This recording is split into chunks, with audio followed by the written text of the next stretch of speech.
Hello नमस्कार दोस्तों, आप सभी का मिशन फौजी के यूट्यूब चैनल पे आप सभी दोस्तों का स्वागत है। जैसा कि दोस्तों आपको पता है कि आर्मी अग्निवीर भर्ती के फॉर्म स्टार्ट हो चुके हैं।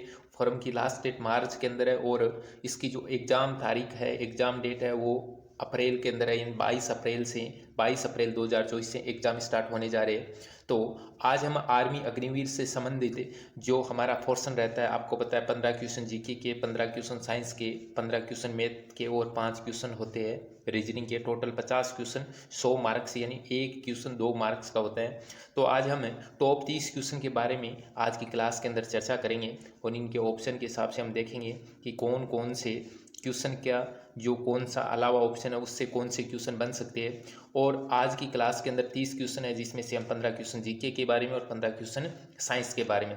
तो बिना देरी के लिए दोस्तों क्लास को स्टार्ट करते हैं। आपकी स्क्रीन के ऊपर पहला क्वेश्चन दे रखा है। क्वेश्चन को पहले आप ध्यान से पढ़ना है, उसके बाद में चारों ऑप्शन को ध्यान से पढ़ना है, तभी क्वेश्चन राइट हो पाएगा। अन्यथा यदि क्वेश्चन आपको आता है तो भी ध्यान से नहीं पढ़ेंगे, ऑप्शन को नहीं पढ़ेंगे, क्वेश्चन को नहीं पढ़ेंगे तो क्वेश्चन गलत हो जाएगा।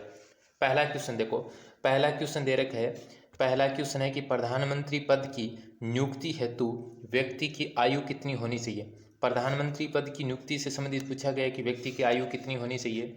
तो आपको पता है क्या क्या 50 वर्ष, 35 वर्ष और 25 वर्ष और 21 वर्ष। तो आपको पता है 25 वर्ष आयु होनी चाहिए। यदि मैं क्वेश्चन आपको पूछूं पीएम की नियुक्ति कौन करता है, तो आपको पता है भारत का राष्ट्रपति पीएम की नियुक्ति करता है। यदि मैं पूछूं राष्ट्रपति की आयु कितनी होती है, तो राष्ट्रपति की आयु कितनी होती है, याद रखना 35 वर्ष होती है। कितनी होती है? राष्ट्रपति की आयु 35 वर्ष होती है। चलो क्वेश्चन नंबर 2, अगला क्वेश्चन दे रखा है आपात उपबंध किस देश के संविधान से लिए गए।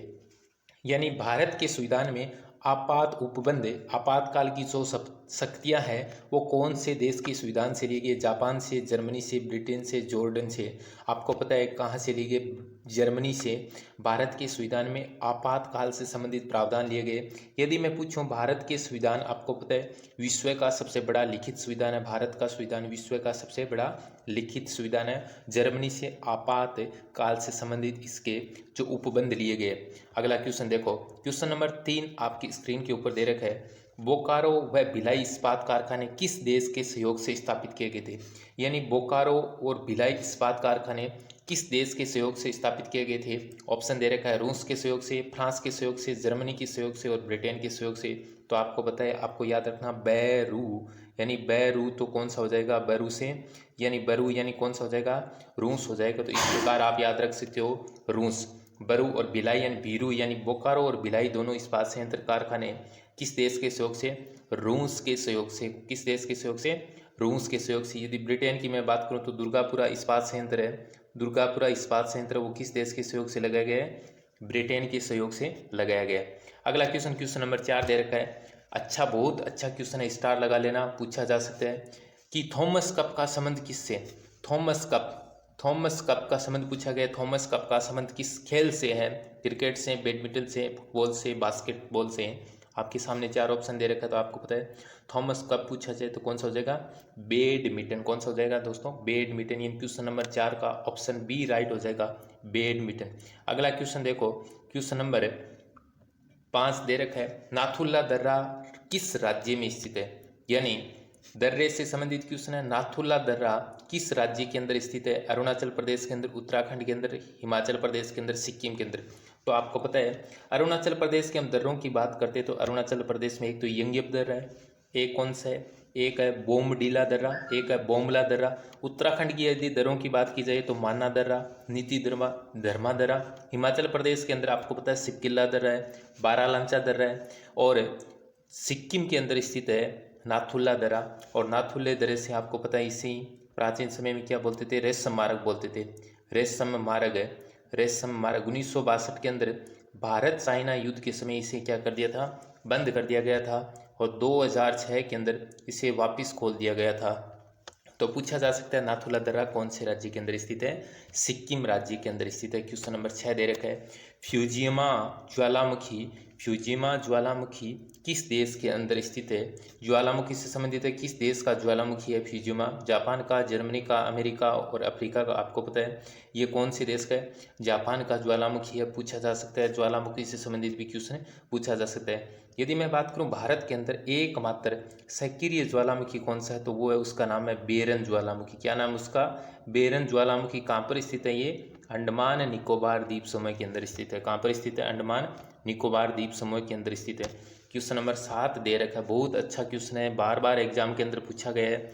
और आर्मी का सबसे ज़्यादा आपको पता है नहरों से, सवेज नहर और पनामा नहर से ज़्यादातर क्वेश्चन पूछा जा सकता है, तो इसके ऊपर भी स्टार लगा लेना। क्वेश्चन है, सवेज नहर किन दो सागरों को जोड़ती है? एक साइड में काला सागर और लाल सागर को जोड़ती है, काला सागर और भूमध्य सागर को, लाल सागर और भूमध्य सागर को, काला सागर और पीला सागर। आपको पता है ये लाल सागर को भूमध्य सागर से जोड़ती है। सवेज नहर का निर्माण 1869 के अंदर करवाया गया था, याद रखना। किसको जोड़ने के लिए?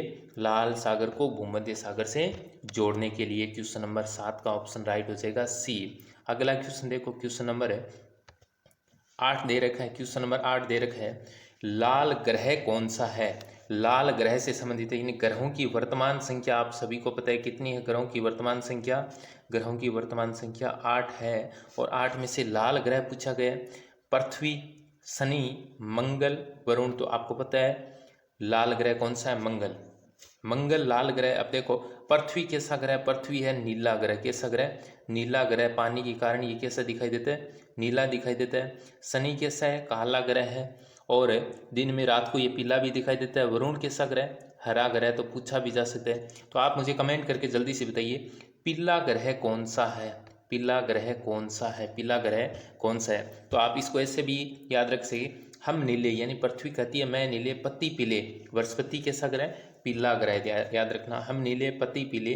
लाल है मंगल, काला है शनि, अरुण पर है हरियाली। ऐसे आप ट्रिक से भी याद रख सकते हैं। क्वेश्चन नंबर 9 दे रखा है, भारत में नागरिक सेवा का जन्मदाता किसे माना जाता है? भारत में नागरिक सेवा का जन्मदाता किसे माना जाता है? वॉरेन हेस्टिंग्स को, कॉर्नवालिस को, वेलेस्ली को और लॉर्ड कर्जन को। याद रखना, भारत में नागरिक सेवा का जन्मदाता कॉर्नवालिस को माना जाता है। किसको माना जाता है? कॉर्नवालिस को माना जाता है। यदि मैं बात करूं लॉर्ड वेलेस्ली की, तो इसे सहायक संधि के रूप में जाना जाता है। सहायक संधि की थी हैदराबाद के निजाम अली के साथ में। कर्जन के समय क्या हुआ था? 1905 के अंदर, आपको याद आ रहा होगा, 1905 में बंगाल विभाजन हुआ था। क्या किया गया था? बंगाल का विभाजन किया गया था लॉर्ड कर्जन के समय में। याद रखना, लॉर्ड कर्जन के समय में। तो इसका ऑप्शन हो जाएगा कॉर्नवालिस, ऑप्शन नंबर 20 है। क्वेश्चन नंबर 10 देखो, बहुत अच्छा क्वेश्चन है, इतिहास से संबंधित क्वेश्चन है कि हड़प्पा सभ्यता का सबसे पहले खोजा गया स्थल कौन सा है? हड़प्पा सभ्यता का सबसे पहले खोजा गया स्थल कौन सा है? मोहनजोदड़ो, हड़प्पा, लोथल और कालीबंगा। हड़प्पा सभ्यता का सबसे पहले खोजा गया स्थल, इसीलिए तो इसका नाम हड़प्पा पड़ा था, तो ध्यान में रखना हड़प्पा। अब हम बात करते हैं कि भाई हड़प्पा की खोज कब की गई थी? 1921 के अंदर की गई थी। पूछा जा सकता है हड़प्पा की खोज कब की गई थी? 1921 के अंदर। किसके द्वारा की गई थी? दयाराम राय बहादुर के, दयाराम राय बहादुर साहनी द्वारा की गई थी। याद रखना, उत्खनन का कार्य बीपी लाल और बीके थापर ने किया था। यदि मैं पूछा जाए मोहनजोदड़ो, तो 1922 के अंदर। किसके द्वारा? राखलदास बनर्जी के अंदर। मोहनजोदड़ो और हड़प्पा दोनों वर्तमान में पाकिस्तान के अंदर स्थित है। लोथल गुजरात के अंदर स्थित है। एकमात्र बंदरगाह था, आपको पता है एकमात्र क्या था? ये बंदरगाह था, गुजरात के अंदर स्थित है। कालीबंगा राजस्थान के अंदर स्थित है। आप मुझे कमेंट करके बताइए, लोथल कौन सी नदी के तट पर विकसित हुआ था? लोथल। क्वेश्चन नंबर 11 दे रखा है, इतिहास से संबंधित अच्छा क्वेश्चन है। पढ़ा लिखा मूर्ख किसे कहा गया? यानी पढ़ा लिखा फिर भी कैसा था? मूर्ख था। इल्तुतमिश को, बलबन को, मोहम्मद बिन तुगलक को, या इनमें से कोई नहीं? तो आपको पता है मोहम्मद बिन तुगलक को पढ़ा लिखा मूर्ख कहा जाता था। इल्तुतमिश की बात की जाए तो इसने कुतुब मीनार का निर्माण पूरा करवाया था। आपको याद रखना है, कुतुब मीनार का निर्माण है वो शुरू ऐबक ने करवाया था, कुतुबुद्दीन ऐबक ने। बलबन लोहे एवं रक्त की नीति के रूप में जाना जाता है, और मोहम्मद बिन तुगलक को पढ़ा लिखा मूर्ख कहा जाता है। क्वेश्चन नंबर अगला, क्वेश्चन नंबर 12 क्या दे रखा है?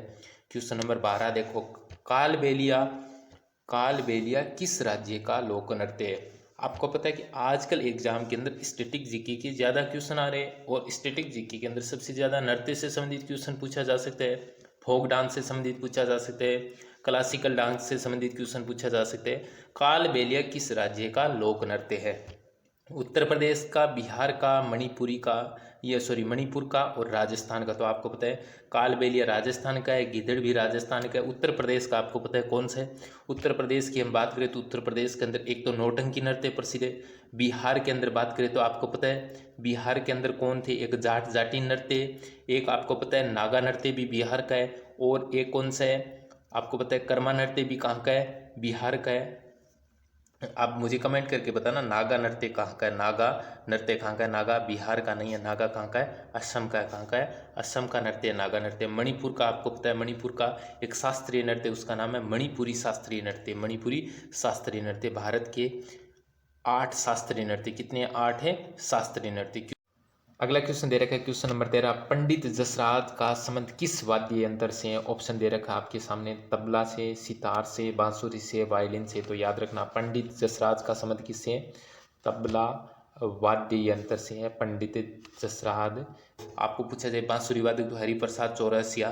तो आप मुझे एक क्वेश्चन कमेंट में जल्दी से लिख दीजिए, भारत की एकमात्र महिला शहनाई वादक कौन है? भारत की एकमात्र महिला शहनाई वादक कौन है? मुझे जल्दी से कमेंट करके मुझे बताना, भारत की एकमात्र महिला शहनाई वादक कौन है?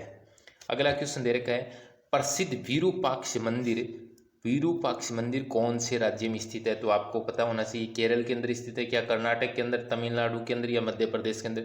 विरूपाक्ष मंदिर है वो आपको पता है हम्पी के अंदर स्थित है। नहीं है तो याद रखना कहाँ पर स्थित है? हम्पी। और हम्पी आपको पता है कर्नाटक के अंदर। कहाँ पर स्थित है? कर्नाटक के अंदर है। यदि मैं पूछूं कर्नाटक के दोस्तों नृत्य कौन कौन से, तो एक तो याद रखना यक्षगान नृत्य, यक्षगान नृत्य बार बार एग्जाम के अंदर पूछा गया है। यदि मैं केरल के अंदर बात करूं तो केरल के अंदर एक प्रसिद्ध मंदिर है, उसका क्या नाम है बता सकते हो? पीछे भी चर्चा में रहा था, सबरीमाला का मंदिर। सबरीमाला का मंदिर याद रखना, सबरीमाला का मंदिर भी कहाँ पर स्थित है? केरल के अंदर स्थित है। अगला क्वेश्चन नंबर 15 देखो, बहुत अच्छा क्वेश्चन है, स्टार लगा लेना, क्वेश्चन पूछा जा सकता है। 15 नंबर क्वेश्चन 15 नंबर दे रखा है, एशिया का नोबेल पुरस्कार किस पुरस्कार को कहा जाता है? एशिया का नोबेल पुरस्कार किस पुरस्कार को कहा जाता है? भारत रत्न को कहा जाता है, रेमन मैग्सेसे पुरस्कार को कहा जाता है, ज्ञानपीठ पुरस्कार को कहा जाता है, दादा साहब फाल्के पुरस्कार को कहा जाता है। तो आपको पता होना चाहिए एशिया का नोबेल पुरस्कार। और नोबेल पुरस्कार की शुरुआत तो आपको पता है 1901 के अंदर हुई थी। अल्फ्रेड नोबेल के डायनामाइट के आविष्कार के ऊपर उन्होंने नोबेल पुरस्कार की शुरुआत की थी। अल्फ्रेड नोबेल यानी जिसने डायनामाइट का आविष्कार किया था। भारत रत्न की शुरुआत 1900 कब हुई थी? 54 के अंदर हुई थी। आपको पता है एशिया का नोबेल कहा जाता है रेमन मैग्सेसे अवार्ड को या रेमन मैग्सेसे पुरस्कार को। यदि मैं पूछूं ज्ञानपीठ पुरस्कार की स्थापना कब हुई या शुरुआत कब हुई? 1961 के अंदर। कब हुई थी? 1961 के अंदर। नोबेल पुरस्कार है वो 6 क्षेत्र के अंदर दिया जाता है। कितने क्षेत्र के अंदर दिया जाता है? 6 क्षेत्र के अंदर दिया जाता है, याद रखना। एशिया का नोबेल किसे कहा जाता है? रेमन मैग्सेसे पुरस्कार। आप मुझे कमेंट करके बताना कि इस पुरस्कार की स्थापना मतलब शुरुआत कब हुई थी रेमन मैग्सेसे पुरस्कार। तो हमने टॉप 15 क्वेश्चन सामान्य ज्ञान के लिए। अब हम टॉप जो 15 क्वेश्चन है वो यानी सामान्य किसके लेंगे? हम सामान्य जनरल साइंस के लेंगे। तो स्टार्ट करते हैं। अगला जो क्वेश्चन दे रखा है क्वेश्चन नंबर 16। अब क्वेश्चन को ध्यान से पढ़ना है, फिर ऑप्शन को पढ़ना है, फिर ही जवाब देना आपको। पहला दे रखा है, निम्न में से लोहा आवश्यक है। तो आपको पता है, पहले तो आपको ये पता होना चाहिए कि लोहा आवश्यक कितने प्रकार का होता है दोस्तों? 4 प्रकार का होता है। कितने प्रकार का होता है? 4 प्रकार का। एक होता है हेमेटाइट, एक होता है मैग्नेटाइट, एक होता है लिमेटाइट और एक होता है सिडेराइट। तो इसका मतलब ये सारे के सारे लोहा आवश्यक है। उपयुक्त जितने भी है वो सारे के सारे लोहा के क्या है? आवश्यक है। लोहा आपको पता है आधारभूत खनिजों की जो आधारभूत उद्योगों की विकास की रीढ़ की हड्डी कहा जाता है। लोहा आवश्यक यानी लोहा इस्पात उद्योग सभी उद्योगों का क्या है? रीढ़ की हड्डी के रूप में जाना जाता है। क्वेश्चन नंबर 16 का उपयुक्त सभी क्या हो जाएगा? राइट हो जाएगा। अगला क्वेश्चन नंबर 17, निम्न में से प्राथमिक रंगों का समूह है। आपको पता होना चाहिए प्राथमिक रंग कौन कौन से हैं? तो लाल हरा पीला, लाल हरा नीला, लाल हरा गुलाबी, लाल हरा बैंगन यानी बैंगनी। ये बैंगनी है ऑप्शन के अंदर, इसने मिस्टेक कर दी टीम ने। ये क्या है? बैंगनी। तो आपको पता है ये तो ऑप्शन नहीं होगा। अब ऑप्शन कट करके भी भाई पीला भी नहीं हो सकता और ये गुलाबी भी नहीं हो सकता। तो ध्यान में रखना रेड यानी नीला या रेड, लाल, हरा और नीला, ब्लू, ग्रीन और रेड। इसका ऑप्शन नंबर क्या हो जाएगा, बी राइट हो जाएगा। इस प्रकार से भी क्वेश्चन आते हैं एग्जाम के अंदर, याद रखना। अगला क्वेश्चन दे रखा है विश्व स्वास्थ्य, अच्छा क्वेश्चन है, बार बार एग्जाम के अंदर आया हुआ है। विश्व स्वास्थ्य दिवस कब मनाया जाता है, तो याद रखना विश्व स्वास्थ्य दिवस की बात करें तो विश्व स्वास्थ्य संगठन है जिसका मुख्यालय जिनेवा के अंदर स्थित है, जिसकी स्थापना 1948 के अंदर हुई थी। बताइए 7 जुलाई को, 11 जुलाई को, 7 अप्रैल को, 1 मई को, तो आपको पता है 7 अप्रैल 1948 को किसकी स्थापना हुई थी, किसकी स्थापना हुई थी, वर्ल्ड हेल्थ ऑर्गेनाइजेशन की स्थापना हुई थी, और जिसका मुख्यालय कहाँ पर स्थित है, जिनेवा स्विट्जरलैंड के अंदर स्थित है। यदि मैं पूछूं जनसंख्या दिवस कब मनाया जाता है तो आपका जवाब होना चाहिए 11 जुलाई को मनाया जाता है। यदि मैं पूछूं मजदूरी दिवस यानी श्रमिक डे कब मनाया जाता है, श्रमिक डे मजदूर दिवस, तो 1 मई को मनाया जाता है, याद रखना। विश्व स्वास्थ्य दिवस 7 अप्रैल, जिनेवा के अंदर इसका मुख्यालय है विश्व स्वास्थ्य संगठन, और विश्व स्वास्थ्य दिवस भी कब मनाया जाता है, 7 अप्रैल को बनाया जाता है, 1948 में इसकी स्थापना हुई थी। अगला क्वेश्चन, क्वेश्चन नंबर 19 दे रखा है एल्जाइमर रोग किससे संबंधित है, किससे संबंधित है, एल्जाइमर रोग किससे संबंधित है, बहुत बहुत इंपॉर्टेंट क्वेश्चन है। देखो एल्जाइमर रोग आपने नाम सुना होगा, एल्जाइमर रोग किससे, मस्तिष्क से, हृदय से, यकृत से, रक्त से, तो आपको पता होना चाहिए मस्तिष्क से संबंधित है एल्जाइमर रोग। अगला क्वेश्चन देखो, क्वेश्चन नंबर क्या दे रखा है, क्वेश्चन नंबर 20 आपकी स्क्रीन के ऊपर है, आ चुका है कि पेलग्रा किस कमी से होता है, क्वेश्चन नंबर 20 दे रखा है पेलग्रा किसकी कमी से होता है, तो आपको पता है ये रोग है विटामिन से संबंधित, इसके ऑप्शन है तो आपको पता होना चाहिए कि विटामिन से संबंधित है। अब आपको विटामिन यदि पढ़ा हुआ तो आराम से कर सकते हो, विटामिन ए से रतौंधी होता है तो ये तो हो नहीं सकता, विटामिन B2 नहीं हो सकता, विटामिन डी से सूखा रोग या रिकेटस होता है तो विटामिन क्या हो जाएगा, B3 इसका ऑप्शन राइट हो जाएगा। पेलग्रा रोग याद रखना किसकी कमी से होता है, B3 की कमी से होता है। क्वेश्चन नंबर 21 दे रखा है कि ग्लूकोज का ग्लाइकोजन में बदलना क्या कहलाता है, ग्लाइकेजोनाइलिसिस, ग्लाइकोजेनेसिस और ग्लाइकोनियोजेनेसिस, ग्लाइकोलाइसिस, तो आपको पता होना चाहिए ग्लूकोज को ग्लाइकोज में बदलना किस रूप में जाना जाता है, ग्लाइकोजेनेसिस के नाम से जाना जाता है। किसके नाम से जाना जाता है, ग्लाइकोजेनेसिस के नाम से जाना जाता है, ये याद रखना, ग्लाइकोनियोजेनेसिस नहीं ग्लाइकोजेनेसिस के नाम से जाना जाता है। ये थोड़ा सा डिफिकल्ट क्वेश्चन है, इसके ऑप्शन भी इस हिसाब से बनाइए तो आपको डिफिकल्ट लगता है। अब देखो अगला क्वेश्चन, क्वेश्चन नंबर 20 हो गया, 21 हो गया, 22 नंबर देखो, 22 नंबर है फेफड़ों का आयतन क्षमता मापी जाती है, फेफड़ों की आयतन क्षमता मापी जाती है फेफड़ों की स्टेथोस्कोप से। स्टेथोस्कोप तो आपको पता है हृदय की लौ और डब्स दो धमनियों के लिए मापने, स्पेग्नोमेग्नोमीटर से, स्पाइरोमीटर से, फेफड़ों का आयतन और क्षमता स्पाइरोमीटर से मापा जाता है, याद रखना। ये भी वन लाइनर क्वेश्चन की तरह प्रमुख यंत्र से संबंधित क्वेश्चन पूछा जा सकता है। अब क्वेश्चन है शरीर की, क्वेश्चन नंबर 23 है शरीर की मास्टर ग्रंथि किसे कहा जाता है, भाई मास्टर ग्रंथि है थायराइड ग्रंथि है, दीर्घ ग्रंथि, पीयूष ग्रंथि है, इनमें से कोई नहीं, तो आपको पता होना चाहिए पीयूष ग्रंथि को मास्टर ग्रंथि कहा जाता है। किस नाम से जाना जाता है, इसे मास्टर ग्रंथि के नाम से जाना जाता है। अगला क्वेश्चन, डोली भेड़ का कलोन किसने, ये पहली आपको पता है कलोन भेड़ थी डोली, इसका कलोन किसने तैयार किया था, वैज्ञानिक का नाम पूछा गया है, डॉक्टर इयान विल्मूट ने, डॉक्टर विलियम हार्वे ने, और डॉक्टर वर्गीज कुरियन ने, और डॉक्टर रामदेव मिश्रा ने। आपको पता होना चाहिए, ये तो क्रांति से संबंधित है, मेरे को बता देना कमेंट बॉक्स में। डॉक्टर वर्गीज कुरियन तो आपको पता है दुग्ध यानी सफेद क्रांति से संबंधित है, दुग्ध उत्पादन सफेद क्रांति। विलियम हार्वे और इयान मिलवेंट, डोली भेड़ का कलोन डॉक्टर इयान विल्मूट ने तैयार किया था, याद रखना। क्वेश्चन नंबर 25 दे रखा है निम्न में से रासायनिक परिवर्तन का उदाहरण है, तो मैं आपको बता दूं रासायनिक और भौतिक परिवर्तन से संबंधित क्वेश्चन एग्जाम में पूछे जा रहे हैं, तो याद रखना पीछे भी एग्जाम में आया हुआ क्वेश्चन है। रासायनिक परिवर्तन का उदाहरण पूछा गया है कि लोहे पर जंग लगना, ये भी रासायनिक है, किण्वन भी रासायनिक है, मोमबत्ती का जलना भी रासायनिक है, तो ऑप्शन उपयुक्त सभी ऑप्शन राइट हो जाएगा। क्वेश्चन नंबर 26 है आपकी स्क्रीन के ऊपर दे रखा है, क्वेश्चन नंबर 26 है जर्मन सिल्वर में सिल्वर का कितना परसेंट है, भाई जर्मन सिल्वर में सिल्वर का कितना परसेंट है, 50%, 35%, 15% और 0%। तो इसके अंदर ज़्यादातर बच्चे क्या करेंगे, 0% कोई नहीं करेंगे, और यही इसका उत्तर होता है कि जर्मन सिल्वर में सिल्वर यानी चांदी की मात्रा कितनी होती है, 0% होती है, याद रखना। अगला क्वेश्चन, क्वेश्चन नंबर देखो, क्वेश्चन नंबर 26 दे रखा है मिर्गी रोग का संबंध शरीर के किस अंग से। अब आपको जाहिर सी बात है मिर्गी अंग चक्कर से संबंधित है, तो चक्कर यदि मिर्गी रोग का संबंध पूछा गया कंकाल तंत्र से, मस्तिष्क से, हृदय से, मांसपेशियों से, आपको पता होना चाहिए मस्तिष्क से संबंधित है। किससे संबंधित है? मस्तिष्क से संबंधित है मिर्गी रोग का संबंध। क्वेश्चन नंबर 28 दे रखा है आपकी स्क्रीन के ऊपर। क्वेश्चन नंबर 28 है, शरीर का सबसे कठोर पदार्थ इनेमल हड्डी नाखून। आपको पता है नाखून तो केरोटिन, नाखून और बाल तो केरोटिन के, इनेमल हड्डी है। शरीर का सबसे कठोर पदार्थ पूछा गया, याद रखना सबसे कठोर पदार्थ की बात की जाए तो कौन सा हो जाएगा? इनेमल। शरीर का और कहाँ पे पाया जाता है ये इनेमल जो कठोर पदार्थ है? ये कहाँ पे पाया जाता है? दांतों में पाया जाता है। कहाँ पे पाया जाता है? ये दांतों के अंदर पाया जाता है। याद रखना कहाँ पे पाया जाता है? दांतों के अंदर। क्वेश्चन नंबर 29 दे रखा है, शरीर की सबसे बड़ी ग्रंथि, यानी कौन सा क्वेश्चन दे रखा है? शरीर की सबसे बड़ी ग्रंथि है थायराइड है, यकृत है, अग्नाशय है, पित्ताशय। तो आपको पता होना चाहिए यकृत ग्रंथि हमारे शरीर की सबसे बड़ी ग्रंथि है।